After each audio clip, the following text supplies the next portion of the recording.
La paga del pecado es la muerte. Esta noche vamos a abrir la Biblia en la epístola a los Hebreos, capítulo 9, versículos 12 al 14. Porque anoche, durante la semana, mencionamos varias veces el versículo, porque la paga del pecado es la muerte, Romanos 6, 23, porque la paga del pecado es la muerte. Pecamos, tenemos que morir. ¿Por qué? Al pecar nos separamos de Jesús, que es la vida. Mira, cuidado con pensar así, porque hay mucha gente que piensa así. Pecaste, la paga del pecado es la muerte. O sea, pecaste, Dios te va a castigar con la muerte. Eso no funciona así. Dios no castiga a nadie con la muerte. Dios no da la muerte a nadie, porque para que Dios te diera la muerte, Él tendría que tener muerte. Pero Dios es vida. ¿Y qué cosa es la vida? Ausencia de muerte. En Dios no hay muerte. Entonces nunca pienses que si te portas mal, Dios te va a quitar la vida, porque las cosas con Dios no trabajan de esa manera. Dios no puede darte la muerte por la sencilla razón de que Él es vida, Él no es muerte. ¿Cómo te va a dar lo que no tiene? Si hay algo que Dios no tiene, es muerte, porque Él es vida y la vida es la ausencia de muerte. Entonces, ¿por qué la paga del pecado es la muerte? Justamente porque Dios es vida y el pecado es separarse de Dios. Y si te separas de la vida, pues entras al territorio de la muerte. No es que Dios te va a matar, sino que tú voluntariamente entras al territorio de la muerte. Ahora vas a morir como resultado de la decisión que has tomado. Y no es una muerte instantánea, es una muerte lenta, paulatina, todos los días vas muriendo, y llega un momento en que no quieres vivir más. La pregunta que les he hecho las otras noches es, ¿tú te das cuenta que estás aquí, en el territorio de la muerte? ¿Hay solución para ti o no? Claro que sí. ¿Viste la solución para estas tres personas? Hay solución. Ellos estaban en el territorio de la muerte para divorciarse, hundido en las drogas y todo. ¿Hay solución? Claro que hay solución. ¿Cuál es la solución? Volver a Jesucristo. Volver a Jesucristo. Pero cuando estás volviendo a Jesucristo, aparece el diablo, que conoce muy bien la Biblia, y le dice a Jesús, Señor, Romanos 6, 23 es tu palabra, sí. ¿La paga del pecado es la muerte? Sí. ¿Y estos pecaron o no pecaron? Sí. Entonces tienen que morir. ¿Por qué los vas a recibir de nuevo? Ahí entra la persona maravillosa de Cristo, que dice, ellos pecaron y merecen morir, pero yo fui a la tierra como ser humano, fui tentado en todo, pero no pequé. Por lo tanto, yo no merecía morir, y sin embargo morí. ¿Para qué? Para darle mi muerte al hombre, para que el hombre que merece morir pague su deuda con mi muerte. Todo lo que el hombre tiene que hacer es creer en mí, aceptar que yo morí, y entonces él está perdonado. Ahora, este tema, Dios necesitaba ilustrarlo, y lo ilustró en el santuario, y anoche ese fue nuestro tema. ¿Qué pasaba en el santuario? El israelita pecador, para pedir perdón, se dirigía al templo llevando un corderito en la mano. Ya en el templo colocaba el corderito en el altar. Cerraba los ojos, colocaba la mano en el cordero y transfería todos sus pecados para él. Señor, he cometido adulterio, he matado, he robado, he mentido. Transfería todos sus pecados para el cordero. La paga del pecado es la muerte. El israelita no quería morir. Alguien tenía que morir, porque la paga del pecado es la muerte. Él no quería morir, el cordero tenía que morir. Pero en esos tiempos, quien le quitaba la vida al cordero no era el sacerdote, era el propio pecador. Tenía que agarrar el cuchillo, y eso era lo dramático. ¿Cómo le voy a quitar la vida a un inocente cordero que no hizo nada? Pero si no quiero quitarle la vida, tengo que morir yo. Pero si no quiero morir yo, tengo que quitarle la vida al cordero. Y si no tengo valor de hacerlo, tengo que morir yo. No tenía salida. Si hoy nosotros para pedir perdón tuviéramos que llevar un cordero y sacrificarlo, yo creo que pararíamos de pecar. Pero para nosotros es fácil. ¿Por qué? Porque nosotros decimos así: Cristo ya murió por mí en la cruz del Calvario. Y efectivamente, Cristo es el Cordero de Dios que quita el pecado del mundo. Ahora mira lo que dice Hebreos. Vamos a leer para entender esto.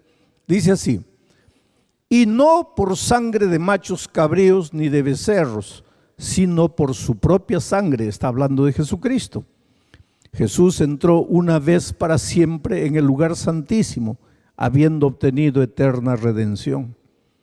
Porque si la sangre de los toros y de los machos cabríos y las cenizas de la becerra rociadas a los inmundos santifican para la purificación de la carne, cuanto más la sangre de Cristo, el cual mediante el Espíritu eterno se ofreció a sí mismo sin mancha a Dios, limpiará vuestras conciencias de obras muertas para que sirváis al Dios vivo. O sea, ¿por qué estás caminando en el valle del dolor y de la muerte? De alguna manera estás sufriendo la consecuencia del pecado. Ahora, yo quiero que tú entiendas una cosa. No siempre cuando el dolor llega a tu vida es porque has pecado. Por favor, entiende esto. No siempre si sufres una pérdida de empleo es porque has pecado, porque estás en pecado. Si sufres un accidente de tránsito es porque has pecado. O si tu padre muere es porque has pecado. O si tu hijo muere es porque has pecado. No siempre. El otro día yo en Brasilia estaba dirigiendo mi carro, congestionamiento. Un hombre había chocado con otro hombre, con un carro, con otro carro. Y él salió. Y interesante la reacción de él, comenzó a darle puntapiés a su automóvil. Y había un poste al lado y se golpeaba la cabeza contra el poste. Y decía: yo soy el único culpable, yo soy el único culpable. Y todos pensaban el único culpable porque chocó. Pero él decía: yo soy el único culpable porque estoy en pecado, estoy viviendo en pecado. Ahí está, él pensaba que el accidente había sucedido porque él estaba viviendo en pecado. Y hay mucha gente que piensa así: se enfermó mi hijo, es mi culpa porque yo he pecado. Hubo un accidente, es mi culpa porque yo he pecado. Es posible que hayas pecado, pero muchas veces el dolor llega no porque tú has pecado, sino simplemente porque infelizmente estamos en un mundo de dolor. Vivimos en un mundo de dolor, en un mundo manchado por el pecado, donde a veces tú no tienes culpa de nada. Y sin embargo, el dolor te llega. Y Jesucristo dijo: cuando cae la lluvia, cae sobre los malos y sobre los buenos. Y cuando el dolor llega, llega sobre los malos y sobre los buenos. ¿Y qué hago yo si he sido entrampado en la jaula del dolor y del sufrimiento? O atrapado. ¿Qué hago yo? Haz lo que el pajarito hace cuando el maldito cazador lo agarra, lo priva de la libertad y lo mete a una jaula. Ese pajarito que nació para volar, volar libre, ahora por manos de un hombre está prisionero de una jaula. ¿Qué hace el pajarito? Dime, ¿qué hace? ¿Pasa su vida maldiciendo la hora en que fue atrapado? No, canta, canta, canta, canta. Haz de tu dolor un himno. Porque así como estás, puedes hacer cosas que otros que están en mejores condiciones de ti tal vez nunca hagan. Alaba el nombre de Dios. Y si solito tienes que llorar, pues arrodíllate solo y llora y dile: Dios mío, yo no te entiendo. No te entiendo por qué estoy así, no te entiendo por qué estoy sufriendo, no te entiendo por qué mi hijo murió, no te entiendo, no te entiendo. Pero te alabo porque eres mi Dios, aunque no te entiendo. Alaba el nombre de Dios y de repente, porque te digo una cosa, el dolor de este mundo puede aprisionar tu cuerpo. Las circunstancias de pecado que el mundo vive puede meter tu cuerpo en una jaula, pero nadie puede aprisionar tu alma. Nadie puede aprisionar tus sueños. Sigue soñando, sigue creyendo en la vida, porque tú vales mucho más de lo que imaginas. Tú sigues valiendo mucho más de lo que imaginas. Pero queridos, vamos a volver al texto. ¿Por qué me sacaron el texto de ahí? ¿Qué dice el texto?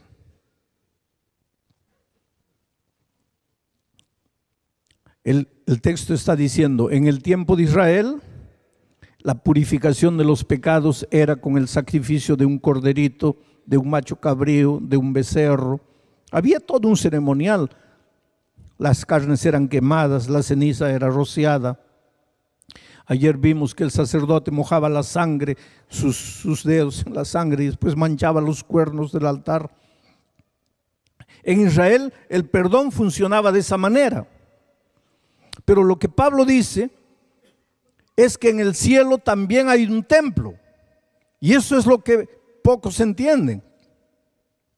No lo estoy diciendo yo y no lo dice una iglesia en particular, lo dice Dios, ahí está su palabra. Cuanto más la sangre de Cristo, el cual mediante el Espíritu Eterno se ofreció a sí mismo sin Dios. Así como el Cordero era sacrificado en el santuario de esta tierra, Jesucristo fue sacrificado. Y hoy sucede algo en el santuario celestial del cielo. Mi tema mañana es ese. Hoy sucede algo en el santuario celestial. ¿Qué es lo que sucede? Lo que sucedía en el santuario de esta tierra. Pero ese es mi tema para mañana. Lo que yo quiero hablar hoy es centrarme en el perdón divino. Vamos a abrir la Biblia en Isaías capítulo 53. 53, versículos 5 al 7. Mira lo que dice. Y este versículo está hablando del Señor Jesucristo. Es una profecía mesiánica. El propio Jesús, cuando estuvo en esta tierra, dijo que este versículo se refería a Él. Y dice, mas Él, ¿quién es Él? Jesucristo. Herido fue por nuestras rebeliones. Quien se rebeló contra el Padre no fue Jesucristo, fuimos nosotros. Pero Jesucristo fue herido por causa de nuestras rebeliones. Fue molido por nuestros pecados. El castigo de nuestra paz, o sea, el castigo que nosotros merecíamos, lo sufrió Él para que nosotros pudiéramos tener paz. Y por su llaga, por su herida, fuimos nosotros curados. Todos nosotros, todos, nos habíamos descarriado como ovejas. Cada cual se apartó por su camino. Pero Jehová cargó sobre Jesús el pecado de todos nosotros. Angustiado Jesús y afligido, no abrió su boca. Como cordero fue llevado al matadero, y como oveja delante de sus trasquiladores, enmudeció y no abrió su boca. ¿Qué descripción maravillosa! Sabes que yo tenía un amigo judío que un día me dijo así: mira, Alejandro, yo aceptaría el evangelio que los cristianos enseñan si no fuera por un motivo. ¿Cuál es el motivo? La interpretación que ustedes hacen de Isaías 53, para mí, me dijo él, es una interpretación inmoral. Eso me asustó porque la palabra inmoral es fuertísima. Le dije, ¿por qué inmoral? Y él me dijo, porque que un hombre malo pague por sus delitos, eso es justo y moral. Pero que un hombre bueno pague por el delito de hombres malos, eso es inmoral. Y la interpretación que ustedes le dan a Isaías 53 es una interpretación inmoral. Quiere decir que nosotros pecamos. Cada uno de nosotros escogió su camino, se fue por donde quiso, hizo lo que le dio la gana, se metió en problemas, entró al territorio de la muerte. Y ahora, para tener paz, tiene que morir un inocente que no hizo nada. Eso es inmoral. Sí, querido. Eso desde el punto de vista es inmoral. Pero ¿qué sería de nosotros si Cristo no hubiera hecho eso? ¿Dónde estaríamos nosotros? Tendríamos que morir en nuestro dolor, en nuestro sufrimiento, porque la paga del pecado es la muerte. Pero Jesucristo pagó. Ahora, y esta noche quiero que entiendas una cosa. Cuando el diablo viene a acusarte y a cobrarte porque has pecado, y cuando el diablo quiere mandarte sufrimiento, dolor y muerte porque has pecado, y cuando tú le presentas la sangre de Cristo, la muerte de Cristo, el sacrificio de Cristo como sustitución de tu delito, el diablo no tiene derecho de atormentarte, porque la paga del pecado es la muerte. No dice de quién, es la muerte. La Biblia dice: sin derramamiento de sangre no hay remisión de pecados. No dice la sangre de quién. Hubo pecado, tiene que haber muerte. Hubo pecado, tiene que derramarse la sangre. Pero la Biblia no dice la sangre de quién. Entonces, si el diablo está buscando una salida, si el diablo está buscando una oportunidad para agarrar a Jesucristo, no la encuentra. Porque hubo pecado, hubo muerte. No mueres tú, muere Cristo. No se derrama tu sangre, se derrama la sangre de Cristo. Pero tú estás limpio, estás perdonado. Ahora, esto es lo que tú tienes que creer. Nadie puede creer por ti. ¿Sabes por qué? Porque la culpa, querido, la culpa destruye la vida. Hay mucha gente que no prospera en la vida profesional porque la culpa en su inconsciente le dice: no mereces ser feliz, no mereces vencer, no mereces crecer. Y el inconsciente es tan poderoso que te lleva a una vida de fracaso, simplemente porque te sientes culpable. La culpa mata, la culpa paraliza, la culpa te hace hacer cosas que tú no imaginas, tonterías. Te desesperas, te angustias, no puedes dormir, te sientes que no mereces.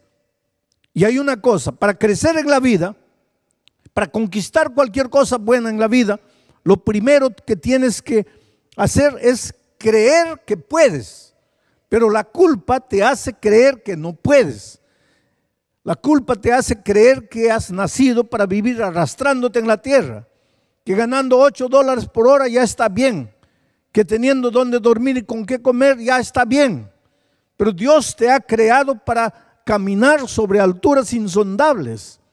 En Isaías 58 dice: te haré cabalgar por las alturas de la tierra, te daré a comer la heredad de Jacob tu padre, porque la boca de Jehová lo ha hablado. Ahora piensa en esta pregunta, piensa en esta promesa. Primero dice así: la boca de Jehová lo ha hablado. No es la boca de Bullón, no es la boca de ningún ser humano, no es la boca de un pastor. La boca de Jehová lo ha hablado. ¿Y qué es lo que ha hablado la boca de Jehová? Te haré cabalgar por las alturas de la tierra. ¿Quiénes cabalgaban por las alturas de la tierra en aquellos tiempos? Los comandantes de los ejércitos victoriosos. ¿Y qué es lo que Jesús te está diciendo cuando dice: te haré cabalgar por las alturas de la tierra? Te está diciendo: te haré victorioso. Serás como un comandante de ejército victorioso. ¿Victorioso delante de qué? De las fuerzas del enemigo, de tus enemigos, de tus detractores, de los que te quieren mal. Tú, en medio de todas las dificultades de la vida, estés como estés, cabalgarás por las alturas de la tierra. y te daré a comer la heredad de Jacob tu padre. ¿Qué cosa es la heredad de Jacob tu padre? ¿Te acuerdas cuando Israel llegó a los límites de la tierra y Moisés mandó 2 espías para ver cómo era la tierra? Y los espías volvieron trayendo el informe, pero ¿qué traían? Traían frutas.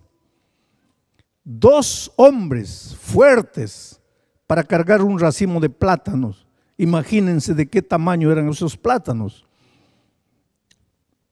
Hombres poderosos cargando racimos de uvas. Imagínense el tamaño de las uvas. Y las cosas no han cambiado, porque mi esposa y yo una vez estábamos en Jericó. Llegamos a las 5 de la tarde. Había un puesto de frutas, vendían toronjas, naranjas, y vi unas cosas rojas enormes que parecían unos tomates gigantescos. Y me acerqué para ver qué es eso. Y eran morangos, eran fresas, strawberries. Pero jamás en mi vida vi una fresa de aquel tamañote así. Y me acerqué para ver y le pregunté al vendedor, ¿son fresas? Me dice, sí, pero de ese tamaño.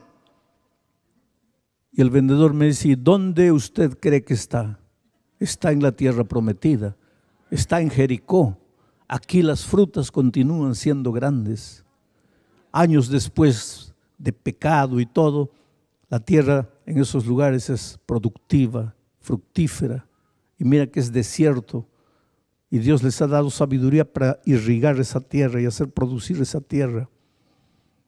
Entonces, cuando Dios dice así, te daré a comer la heredad de Jacob tu padre, ¿qué heredad de Jacob tu padre? ¿Qué es lo que Dios le había prometido a Jacob? La tierra prometida, Canaán, Jericó, toda esa tierra. Tierra donde fluye leche y miel. Y ahora la promesa es, te haré comer la heredad de Jacob tu padre. ¿Qué te está diciendo Dios? ¿Cuál es la promesa hoy para ti? Tu heladera, tu refrigerador estará siempre lleno. No te faltará pan, no te faltará tortilla, no te faltará lechuga, tomate, tendrás. Te haré cabalgar por las alturas de la tierra y te daré a comer la heredad de Jacob tu padre. Pero ahí viene el pecado. ¿Y qué hace el pecado en tu vida? No. Eso es para los buenos. Eso es para los santos. Eso es para los que se portan bien. Pero tú mira tu vida. Eres un pobre, miserable pecador. ¿Qué mereces? ¿Tú mereces caminar por las alturas de la tierra? No. ¿Tú mereces comer la heredad de Jacob, tu padre? No. ¿Qué es lo que mereces tú? Ganar $7 por hora y ya está bien, no te quejes. Tranquilo. Y hay mucha gente que camina en la vida así, arrastrándose. ¿Por qué? Porque el complejo de culpa lo va matando, lo va matando, lo va matando. La culpa paraliza. ¿Sabes? Yo una vez en Minas Gerais, en Brasil, visité una iglesia donde estaban dándole a una señora una recompensa bonita, porque ese año solo ella había llevado a los pies de Jesucristo 30 personas. Ella solita, una misionera extraordinaria, y la iglesia le estaba dando un premio por ser una misionera dedicada. Algunos años después yo regresé a la misma ciudad, prediqué en la misma iglesia, me acordé de esa hermana. Pregunté al pastor, ¿se acuerdan de esa hermana misionera que todos los años traía personas para Cristo? Ah, me dice, sí, pero la pobre no puede andar. Está en una silla de ruedas, no se mueve. ¿Qué es lo que le pasó? Nadie sabe. ¿Pero cómo? ¿Sufrió algún accidente? No. Simplemente un día se le fue paralizando la mano, después se le paralizaron las piernas. El esposo hacendado, tiene mucho dinero, la ha llevado a Alemania, la ha llevado a Estados Unidos, ha consultado con toda la gente ahí, los mejores médicos. Nadie entiende, y un médico dice que su problema es emocional, que su mente está matando su cuerpo, y ahí está paralítica completamente. Y realmente había el mal había logrado matarla del cuello para abajo, no movía nada, solo movía la cabeza. Y el pastor me dijo, yo creo que deberíamos visitarlo, ha sido una hermana tan misionera. Y dije, sí, yo me acuerdo el día que le hicieron una fiesta aquí, vamos. Y fuimos a verla. Entré al cuarto, ahí estaba un cadáver, literalmente. Agarré sus manos entre mis manos, unas manos frías.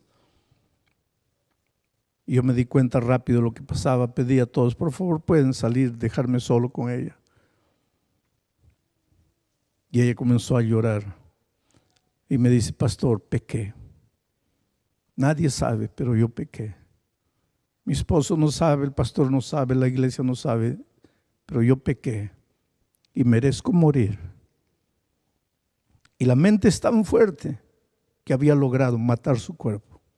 Apenas no podía matar el vínculo de la vida, pero estaba literalmente muerta. Yo le digo a ella, pero tú no crees en el perdón. Tú no crees que Jesús murió por ti. Tú no has enseñado eso a las personas, que Jesús las ama, que Jesús las perdona. Y ella llorando me dice, sí, pastor, Jesús perdona a todos, pero a mí no me puede perdonar. ¿Y por qué no te puede perdonar a ti? Porque mi pecado no fue un pecado así, decir que yo estaba caminando y me tropecé, no. Mi pecado fue consciente, frío. Yo sabía lo que estaba haciendo. Yo no pequé de casualidad, yo pequé calculando que iba a pecar. Y Dios no me puede perdonar. Para mí no hay perdón. Yo le digo, ¿tú crees en lo que yo predico? ¿Tú crees en la palabra de Dios? Si yo te leo un versículo, tú vas a creer. Me dice, pastor, puede leerme todos los versículos. Yo creo en el perdón para los otros. Para mí no, porque yo no merezco perdón. Yo encuentro mucha gente que me dice así, pastor, está bien, Dios me perdona, pero yo no me perdono. Ahora yo te hago una pregunta con todo respeto. Tú no te perdonas. Entonces dime, ¿quién eres tú para no perdonarte? ¿Tú moriste por ti en la cruz? ¿A ti te azotaron? ¿A ti te escupieron en la cara? ¿A ti te maltrataron? ¿A ti te clavaron las manos en la cruz? ¿Tu sangre fue derramada? Entonces, ¿qué derecho tienes tú de decir no me perdono? Porque el único que podría decirte no te perdono es aquel que murió por ti.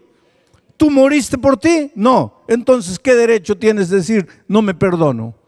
En el nombre de Jesucristo, levántate, toma tu lecho y anda. En el nombre de Jesucristo, acepta el perdón, cree en el perdón maravilloso. Yo estaba saliendo después de predicar un sermón como este de un estadio y una señora corrió atrás de mí y me dice, pastor, no sé cómo agradecerle su predicación esta noche. Cuando yo tenía 16 años quedé embarazada. Mi padre no supo, mi madre no supo, mis hermanos, ni siquiera mi enamorado, mi novio, supo. Yo me fui a otra ciudad diciendo que visitaba a una tía, provoqué un aborto y volví. Y pasaron los años, nadie supo nada. Algunos años después me casé con el que ahora es mi esposo, un hombre bueno. Tengo 3 hijos. Ya pasaron 30 años, pastor. Pero en las noches no puedo dormir. Tengo pesadillas horribles. Sueño que un niño sin rostro me mira y dice así, mamita, no me mates, no me mates. Me despierto desesperada. Tengo miedo de que mi esposo descubra mis pesadillas y descubra mi pasado. A veces despierto con pesadillas porque estoy entrando al baño y veo en el baño escrito con lápiz labial, asesina. Otras veces me despierto, mis manos están manchadas de sangre, una criatura muriendo ensangrentada, yo la maté. 30 años, pastor, cargando el peso del dolor, el peso de la culpa.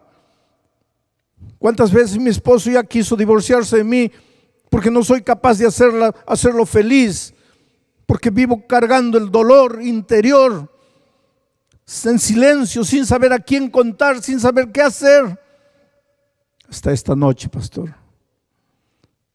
Y no sé cómo agradecerle, porque esta noche entiendo que Jesucristo ya pagó por mis pecados, que yo no tengo que seguir sufriendo. Oh, pastor, estoy libre. Después de 30 años estoy libre. Y eso es lo que te quiero decir esta noche. En el nombre de Jesucristo estás libre. Y voy a levantar la palabra de Dios para que no creas que es mi palabra. Estás libre. ¿Has pecado? Pues estás perdonado. Yo no te condeno, dice Jesús. Vete, pero no peques más. Entrégame tu corazón. Camina conmigo. Yo te voy a llevar a pastos verdes y aguas tranquilas. Hace algunos años atrás, yo estaba predicando en el Estadio Nacional de Lima. 45,000 personas llenaban todas las noches el estadio. Eran los tiempos del presidente Fujimori, que hoy está preso. Eran los tiempos de ese movimiento guerrillero terrible llamado el Sendero Luminoso.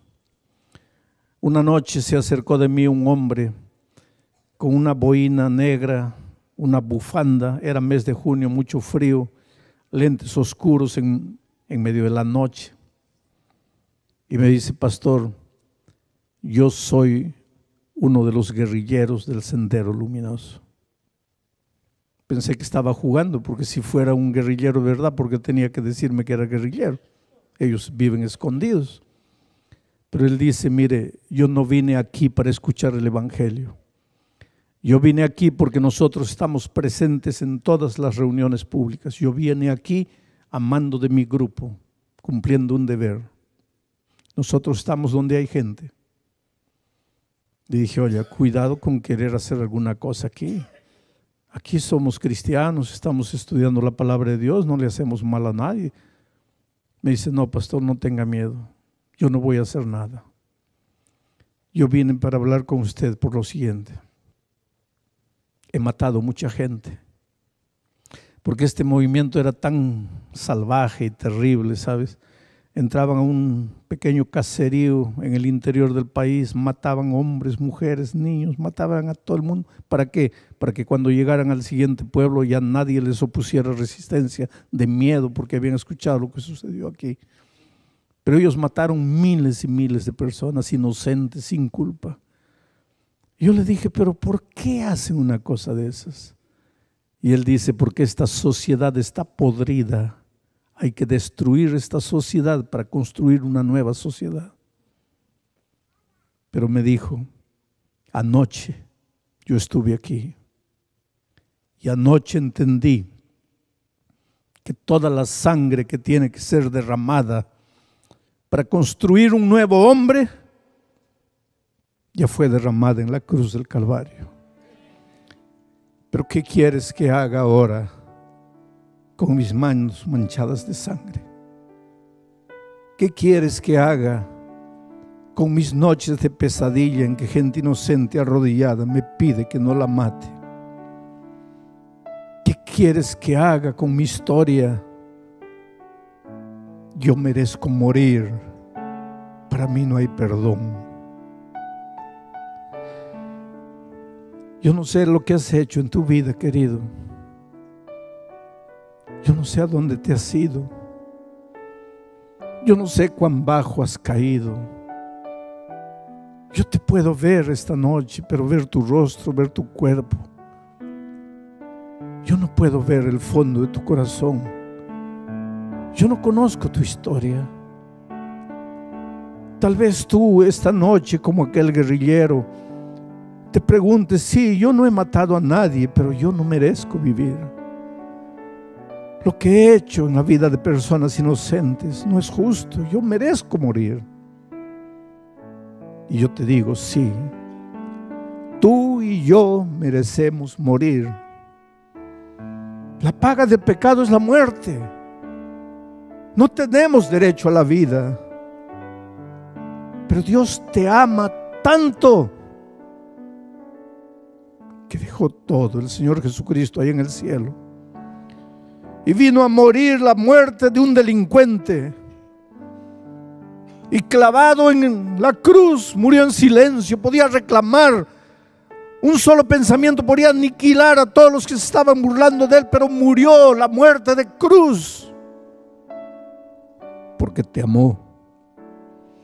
Entonces, en tus horas de soledad, cuando no puedes dormir, cuando piensas que estás perdido, que se acabó todo para ti, que no mereces, mira la cruz del Calvario y ve un Jesús que te ama, que te ama y que te ama y que te amará hasta la muerte. ¿Qué harás por Él?